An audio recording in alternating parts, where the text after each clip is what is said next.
All right, we're about 3 minutes after 1. We might as well kick things off. We got about 20 folks in attendance today. We are here for an information session for a funding opportunity from King County, the Career Pathways for Youth Affected by Gun Violence request for proposals.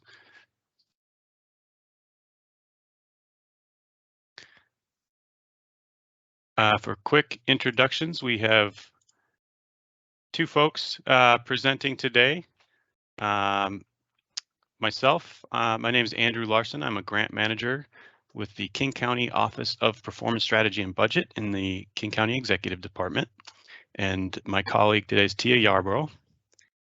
Hello, good afternoon to everyone. I am Tia Yarbrough, and I'm one of the strategic advisors for King County. I sit in the Department of Community and Health Services, and so excited to be here alongside Andrew, and hopefully we can provide you some great information about today's RFP. There was a check-in question that I popped into the chat. I don't know if you all saw it or not. It was early on, but it says, if you were a dessert, if you were a dessert, which kind would you be? And so it's open-ended. You can drop your responses in the chat, or if you're feeling like talking in this space, you can unmute yourself and say, I guess I can start. I think I'd be a slice of a sweet potato pie. I think I'm sweet and savory, I guess, and it's like my favorite dessert around the holidays, but I can probably eat it all times of the year. And so that's what I'd say. You can drop your responses in the chat. We won't take too much time, but just wanted to check in and get to know you all a little bit in this virtual space. And so if I have a brave soul that wants to unmute themselves, Andrew, you can share yours out. Allison, I'm gonna just call a few folks out that I know. Yeah, I think so. Mics are muted for participants here, but I see a number of items coming across in the chat. We've got chocolate decadence, Ben & Jerry's mint Oreo cookies, caramel cheesecake. That sounds delicious. Bacon wrapped sweet. Pound cake perfected by my grandmother from Pat Perkins. Okay. Boston ice cream, red velvet, rhubarb pie, chocolate cake, strawberry shortcake. Some good answers there coming in. Good answers. Good. Honoring my sweet tooth. That's good. Good stuff. So if you still want to drop yours in the chat as we keep going, feel free to do so.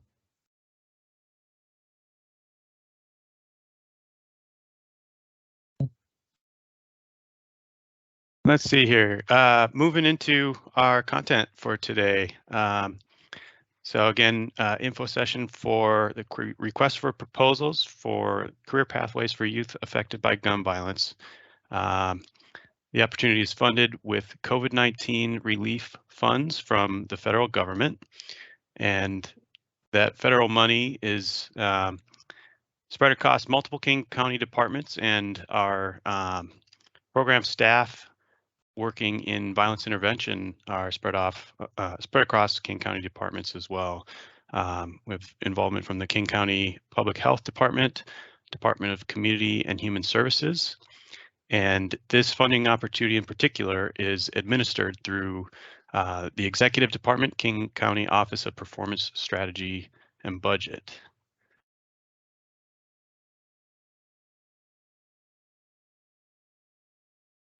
Details of the opportunity itself. There are $1 million in funds available, anticipated award sizes from $50,000 up to $250,000 per organization. Our application due date is April 21st, later this month. Due date is noon, 12 p.m. on the 21st. Our application is through Zoom Grants. The link there is directly to Zoom Grants. In the chat, we have the link to the King County Performance Strategy and Budget website, where we have information on the program and a link to Zoom Grants and the request for a proposal document, where you can find all the content and sample application questions and how they will be scored.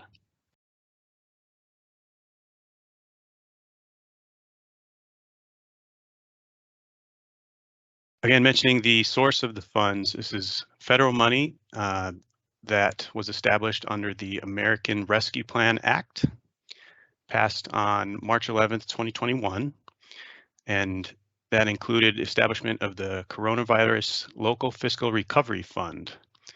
King County received a distribution of this money from the U.S. Treasury and is able to use these funds for costs associated with responding to the COVID-19 public health emergency and its negative economic impacts. One specific category that was called out as eligible use is for community violence intervention programs.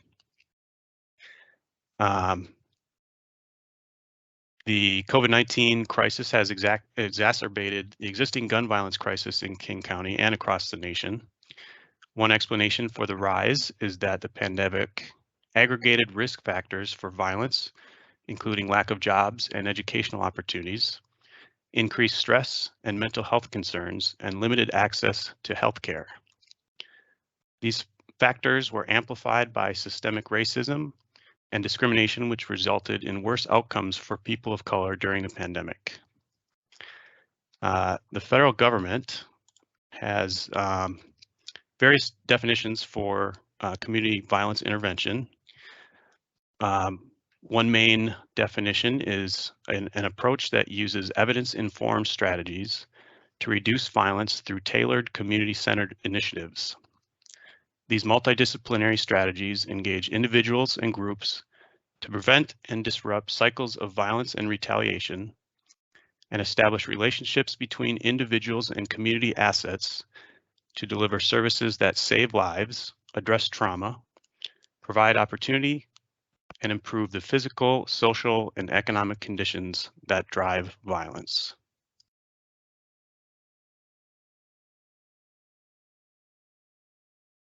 Thank you, Andrew.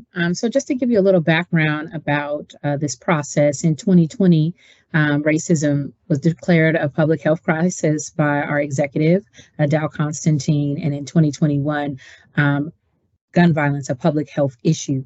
And so the Regional Community Safety and Wellbeing Plan was birthed out of that effort to deter young people from gun violence, but was an upstream approach that was initiated. And so that's where my leadership has come in around this particular component.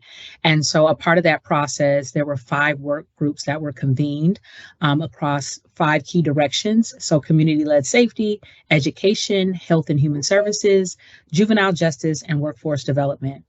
45 key partners convened and more than 90 different meetings were held for community and systems folks to work together to be solution oriented about what our communities need to be happy, hopeful, safe, and thriving.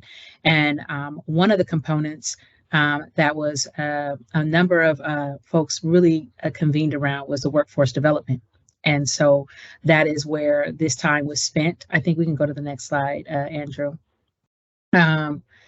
This time was spent. So in addition to the 5 recommendations submitted by each work group, the Workforce Development Work Group drafted the initial version of the Career Pathways RFP that we're talking about today.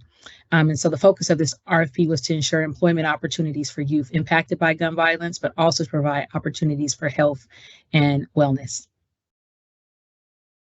Oh, I think the slide is it. There we go. Oh, yep. And so I think the PowerPoint is dancing a bit. And so really the focus of this initiative, there were a number of recommendations that were submitted, 5 from each work group. But in addition to the work group, the Workforce Development Work Group, this version of the RFP was worked on to ensure that this $1 million was allocated to community and to ensure that folks had a chance to apply and implement resources and also projects that could positively deter young people from gun violence.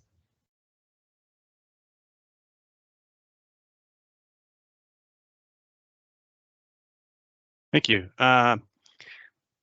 Jumping then to eligibility. We have a pretty wide focus of types of organizations eligible to apply.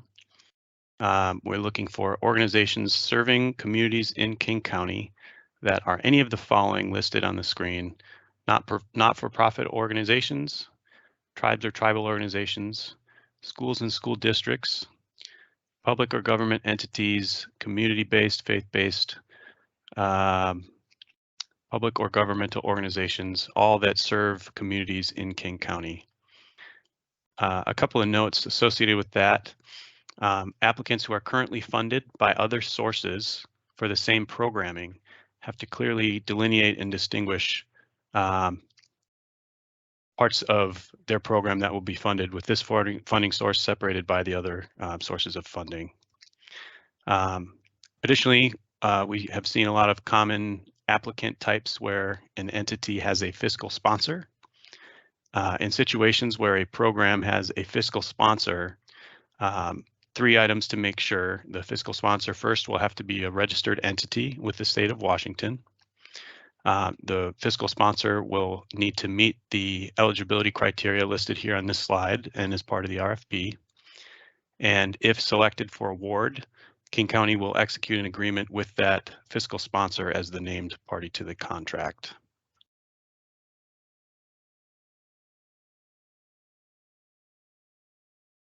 I'll pass it back to you, Tia. Absolutely. And so there's a particular focus areas. And so what was really important for us was that this workforce opportunity was not just completely centered around economic strengthening, which is providing development around workforce and providing development around workforce opportunities and teaching some soft skills, but also it was important that this particular RFP was really centered around positive identity development. And so young people who have been justice involved, who've been impacted by gun violence, had a chance to build self-efficacy, to find strengthening in their identity, and ensuring that young people see themselves as capable and are able to see themselves progressing in the future. And so there was a strong emphasis on ensuring that that positive identity development was in conjunction, in collaboration with the economic strengthening around the professional development that will also be a part of this RFP. The other component that I wanted to speak to as well is young people being involved. The focus area being young folks from 12 to 28 years old. Originally, that spectrum was, I believe, 14 to 25, but after research, we're seeing that that young people are being involved younger, and that are also being impacted older, and even beyond 28 at times. And so, it was important that we highlighted this particular age group, and to ensure that we are trying to capture as many young people as possible that can benefit from this particular development opportunity.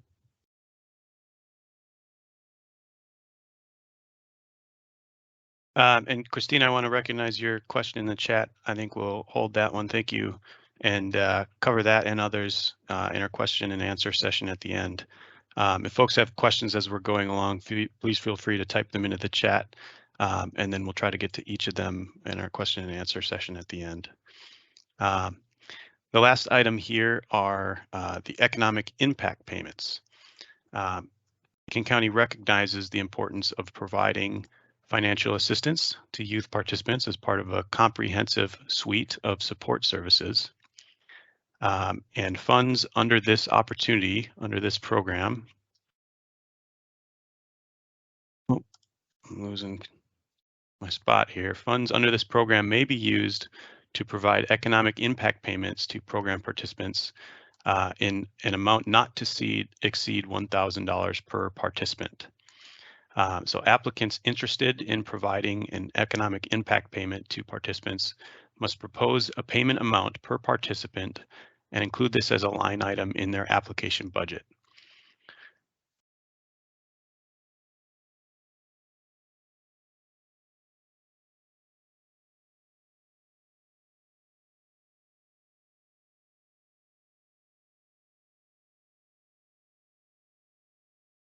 On to eligible uses of funds. So again, with the federal funding source, there are particular uses that are allowed. And so any successful applicant is required to comply with all of the provisions of Federal Regulation 2 CFR 200, including section subpart E on cost principles. And then listed here are some examples of ineligible uses of funds. The focus of the program is for serving communities within King County. So if your program serves communities outside of King County, those would not be eligible for use of the funds under this program. Other ineligible uses include things like payment of debt, lobbying activities, alcohol, salary increases, bonuses, or dividends to owners or investors in your entity. Personal expenses, any illegal activities or items such as purchase, selling, or use of firearms, ammunition, or other weapons.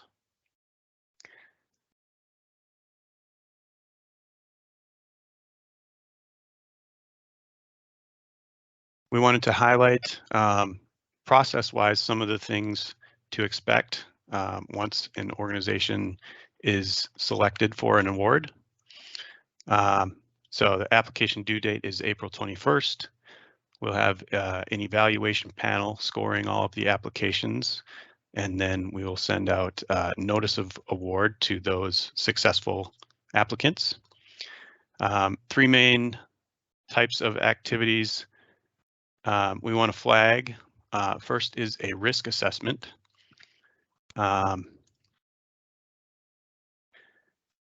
So the federal government identifies two major categories of awardees and require pass-through entities such as King County, those that are passing money through to the awardees, are required to clearly identify if an organization will function as one or the other.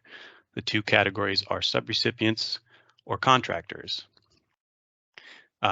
The most basic kind of understanding of those two categories are that contractors provide a specific good or service, and subrecipients carry out a program, including determining eligibility for participants, monitoring performance, etc. So the expectation is that our awardees will be subrecipients, and a subrecipient award comes with additional administrative requirements of documenting all of the programmatic decisions that are made, and things that would otherwise be handled by King County if we had a contractor relationship with an organization just providing services. For this reason, King County is required to do a risk assessment of subrecipients, assessing their capacity to carry out required program management and administration of the federal dollars. So that includes a risk assessment questionnaire that the awardee would fill out, and then King County would work with the awardee to set up additional technical assistance if needed and a monitoring plan to ensure that we're collectively following all of the required federal rules. For vendor setup, I have a couple steps. There is submission of a KC substitute W-9 tax form for setting up in our vendor system if an organization has not worked with King County in the past. There's the ACH banking setup for organizations that choose to get paid through ACH transfer rather than a check. And so it's the verification of banking information, as well as the System of Award Management SAM.gov registration. So for all federal awards, the awarded entities need to register on SAM.gov and obtain a UEI identification number. Some of the subrecipient monitoring steps to expect. We have all of our subrecipients complete a training video. We would likely do monthly progress meetings with our project management staff, quarterly progress reports, as well as a final program report at the end of the program itself.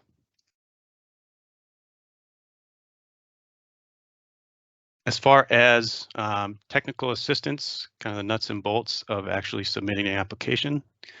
Again, the application is through Zoom grants.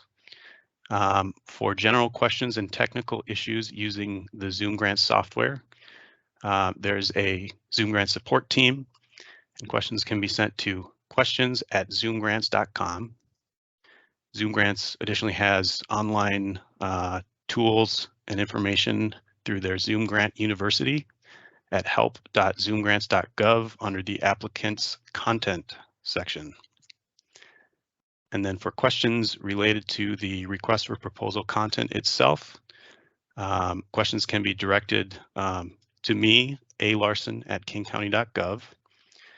And we'll try to answer all of those questions, including those from the info session today, in a frequently asked questions document that will be made available on the Zoom Grants site.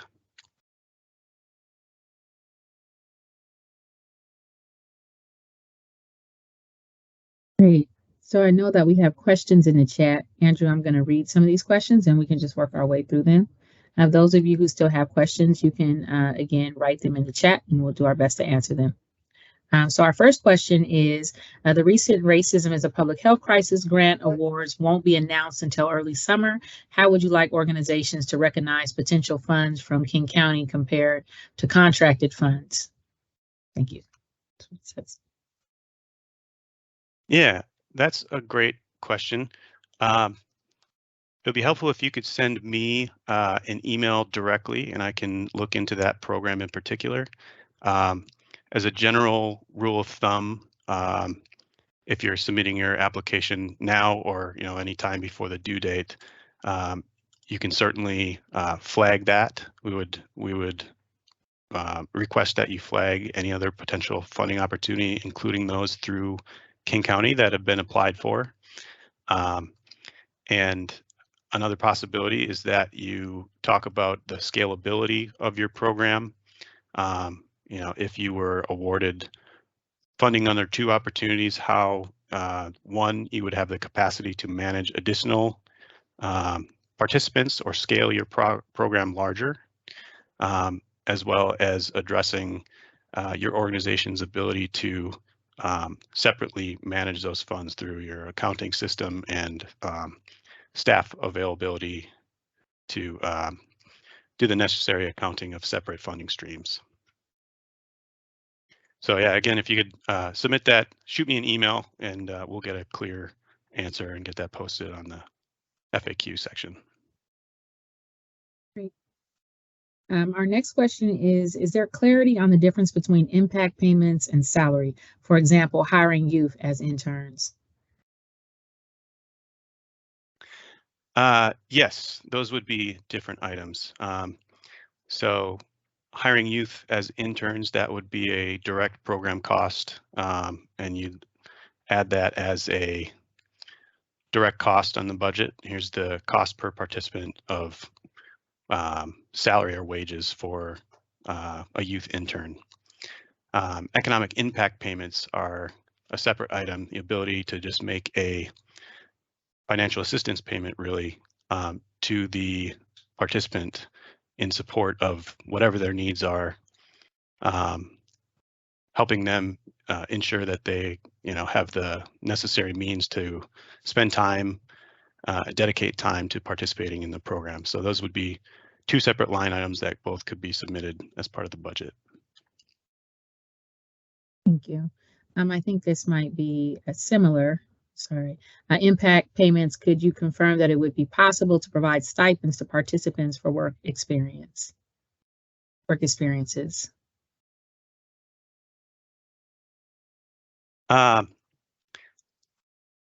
So I think it's fair to think of them in the same way. This would be a payment to the participant without the requirement to track how they spend that money. So I think perhaps it's easiest to think of that as the same thing. We're calling it an economic impact payment. That's the language that the federal government is using. Under this program, we're eligible to make an economic impact award payment to each participant up to $1,000. So the applicant can propose the amount that they feel is appropriate, up to $1,000 per participant. Thank you. We have another question. Can you define youth impacted by gun violence in specific examples? I would say that it's when we think about youth who are impacted, it's youth who, if your organization is able to serve young people within the demographic, and so young people who have been justice involved or young people who fit the criteria between ages 14 to 28. And if you can demonstrate that your program is going to be serving young people in an upstream approach with workforce opportunities. And so I hope that provides some clarity. I don't know, Allison, if and Andrew, if you want to add any more to that, but that's what I would say that would define young people who are impacted by gun violence. So young people who have been, again, justice involved, but also young people who are at risk of being involved and who have been who fit the demographic of the young people who are identified for this RFP. Sure. Yeah, I would just add that services may be provided to youth and their families who are affected by gun violence. So looking at our application questions, particularly item number 3, we're asking applicants to describe your process for identifying and accepting youth affected by gun violence for participation in the proposed program. And how are their families, however that's defined in their cultural context, how are their families considered or included in your programming? So there is a little bit of latitude there for how your organization defines youth impacted by gun violence, but we would be looking for you to explain your process of identifying participants, youth affected by gun violence and their families. Thank you. Let me scroll down. Are you able to make available? Yep. Okay. The presentation will definitely make available. Allison already responded to that. And then also, if participant does not use full 1,000 impact payment in one ask, do they get to ask again for the balance? And so that's, to me, assuming that the impact payment is allocated in $1,000 distribution. But I think it depends. I'm going to defer to you, Andrew, but I think it depends on how it's set up in terms of how the money is distributed or allocated for the particular program you're designing.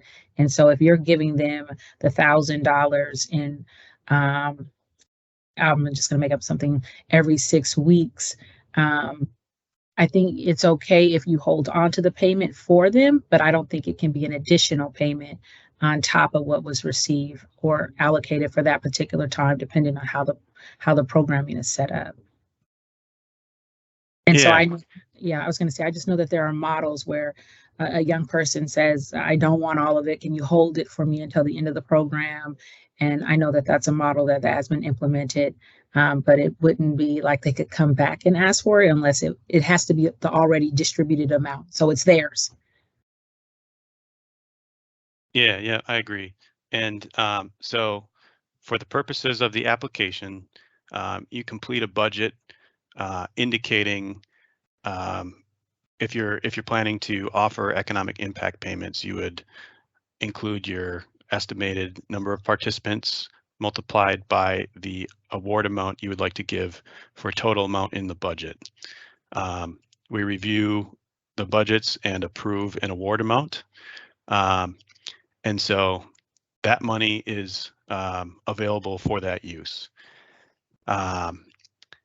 If your question is, can you come back in a request additional funding?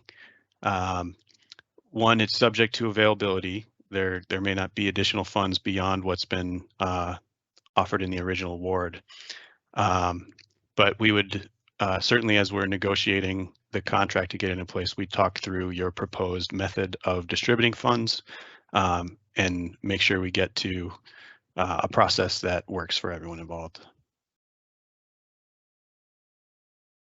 Our next question is, would a program that aims to increase access to college be considered, or does it have to be more direct workforce opportunities? I would say yes. Viewing college prep as one method of connecting to economic opportunity. Eligible uses are training, work experience, employment, internship. and all of the necessary supports to prepare folks for those types of opportunities. So I think a program that aims to increase access to college would be an eligible type of program. Okay, how much is the assistance? If that question is about the economic impact payments, applicants should propose an amount they'd like to provide per participant, with a maximum of $1,000 per participant, and that'll have to be indicated as a line item in the application budget. Next question, can you use funds to buy equipment, examples, iPads, music gear, software? And if I give each youth a tablet, would that be considered an impact payment? That is a good question. I think we'll probably take that one down and give formal written advice. Can funds be used to buy equipment? In general, if you make an impact payment to a participant, they can spend that money on whatever they need. So that participant could go out and buy an iPad for themselves and not have to report that back. It probably looks different if the awardee entity wants to buy 20 iPads and give them to each individual. That would probably have some burdensome reporting because the federal government would consider that a attractive asset, and presumably the device would have to be returned at the end of program completion. So funds can be used for that type of expense. We don't recommend it because of the administrative burden. But yes, if you were to make an economic impact payment to a participant, they could certainly spend that money on equipment. I think our last question, unless there might be more, but to be clear, if our program already pays financial stipends, this funding would be used for these payments during a grant time period. That's a good question. If you could shoot me an email and describe the particular method of payments, if it's a monthly stipend or just whatever your organization, how you handle that situation, I think we could provide a clear response to make sure everyone's understanding it's the same. Our next question is, can you explain this capacity building for employers to educate and manage youth? I can take a stab at this one. I think that capacity building means professional development or training around supporting young people, teaching them particular skills, offering them resources, and being able to connect those young people with resources. Again, around when we think of capacity building, we think about tools and increasing strength and knowledge base around particular skill sets, and being able to encourage and empower young people. And so that capacity building would be for people who are already serving and supporting young people. Those professional development opportunities through this would be a part of that process. Yeah, absolutely. Capacity building might be hiring additional staff to perform that work, or as Tia said, any necessary training internally for your organization and staff to provide the service educating and managing youth participants. Our next question is, if we have two distinct programs, summer and school year, can the same youth participant receive an economic impact payment for both programs? That's a good question. I'll pop That's in a good, here. yeah. Oh, No. Okay. Okay. Yeah, 1,000 per participant.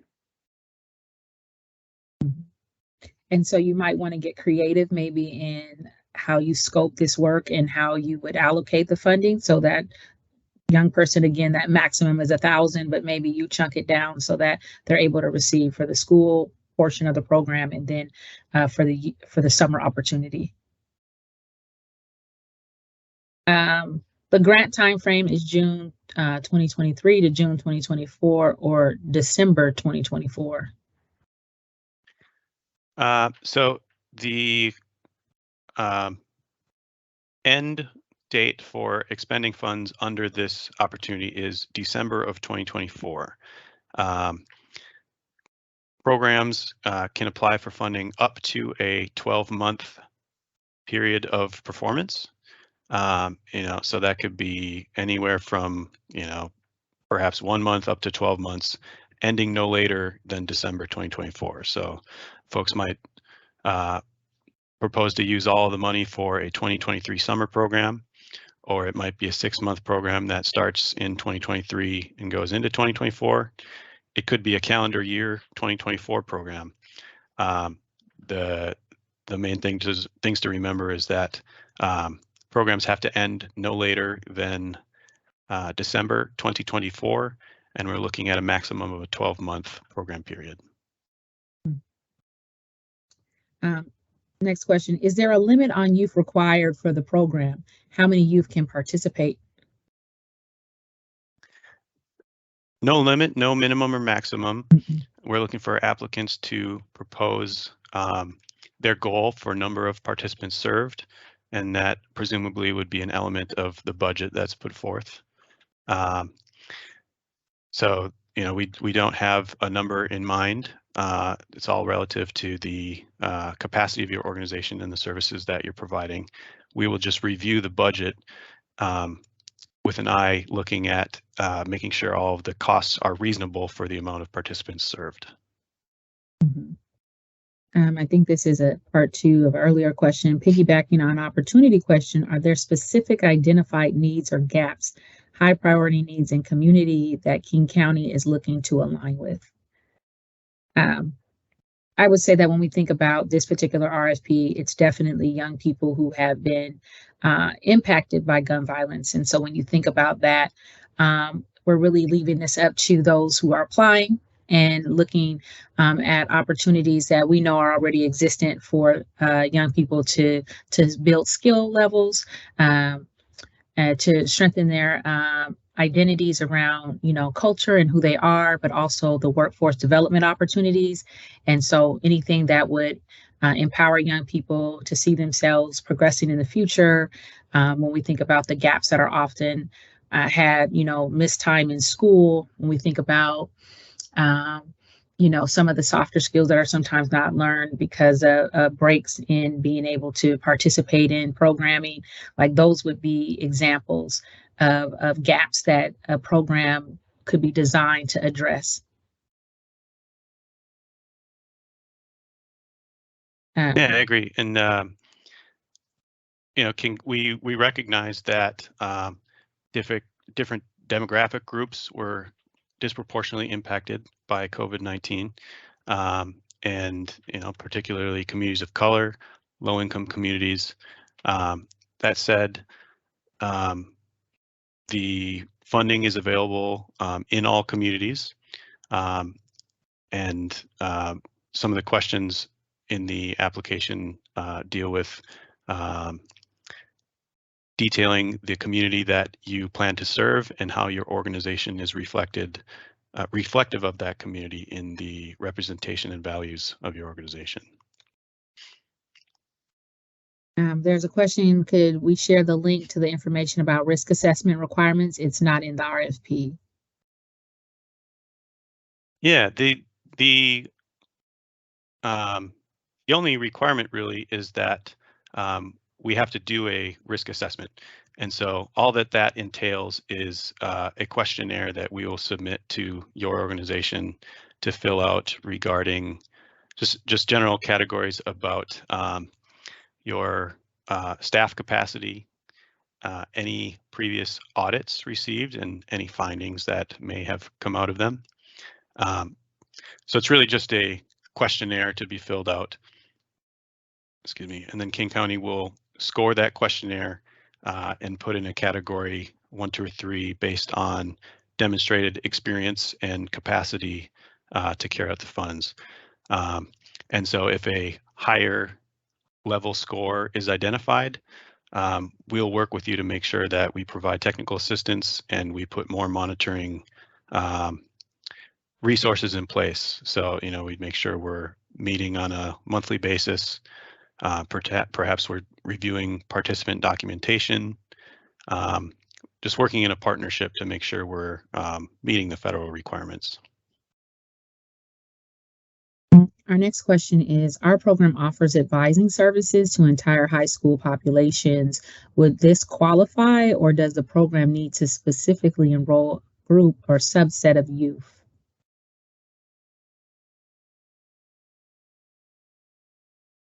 That is a good question. It is. I feel like it's potentially eligible. Why don't you submit that one in an email to me as well, and we can talk through it as a program team and clarify, give you some clear guidance on how it fits. I would also add, if you're able to demonstrate that the young people that you are serving fit the demographic that's targeted for this particular RFP, that could definitely potentially qualify you for this RFP. Will creating a curriculum for teaching youth with disabilities on how to respond to gun violence related issues be eligible for this grant opportunity?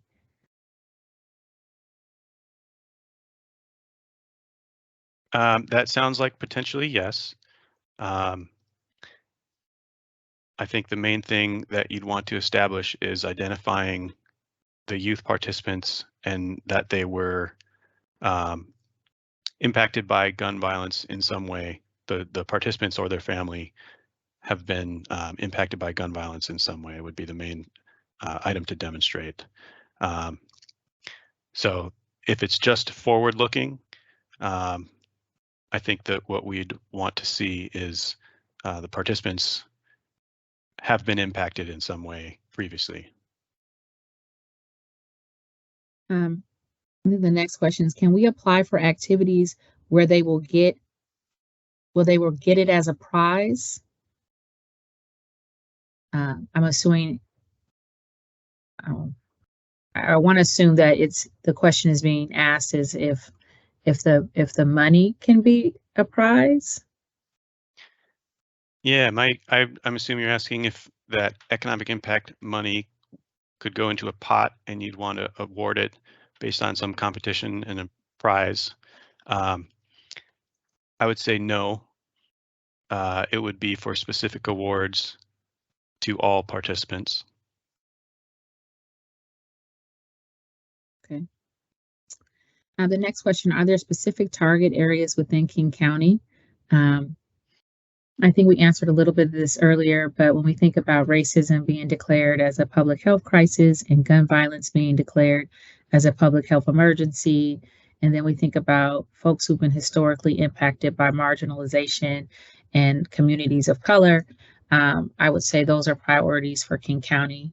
This particular RFP, again, is looking at young people who've been directly impacted or their families directly impacted by gun violence. And so if a program can be built or submitted that meets those requirements, those would be in alignment with this RFP for King County. There's another question about risk assessment. So is this risk assessment completed prior to or following notification of the grant award? I think you just answered that, Andrew, but maybe you want to add a little more. Yeah, so it's after an applicant is selected for award and then conducted as we're negotiating a scope of work. You'd do the risk assessment questionnaire and we'd complete that before executing a contract. Good. Tia, repeat your statement. Which statement? I don't know.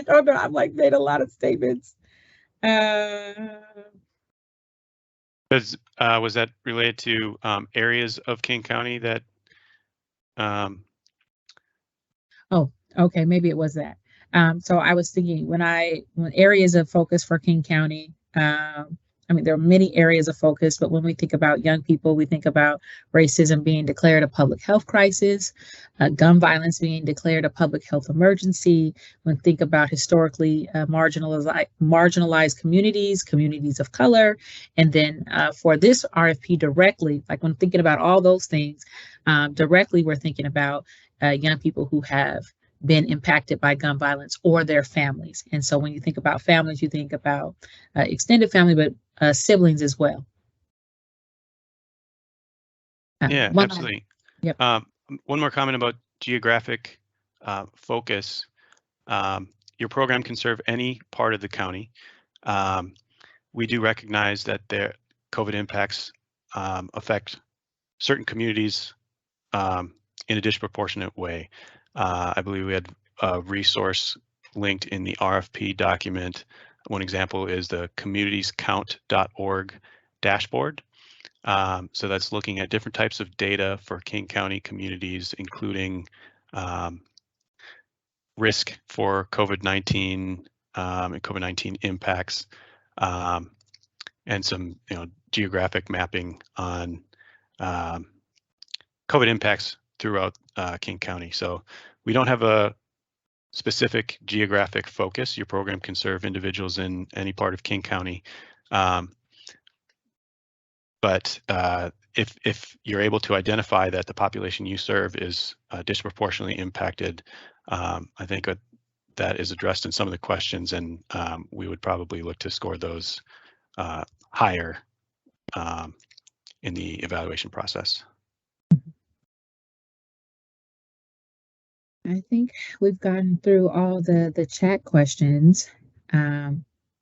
I just want to say we're excited to see such a large turnout today. 38 participants here in the chat and who have joined this info session. And so we're excited to have so many applicants submit possible models that could meet this RFP and provide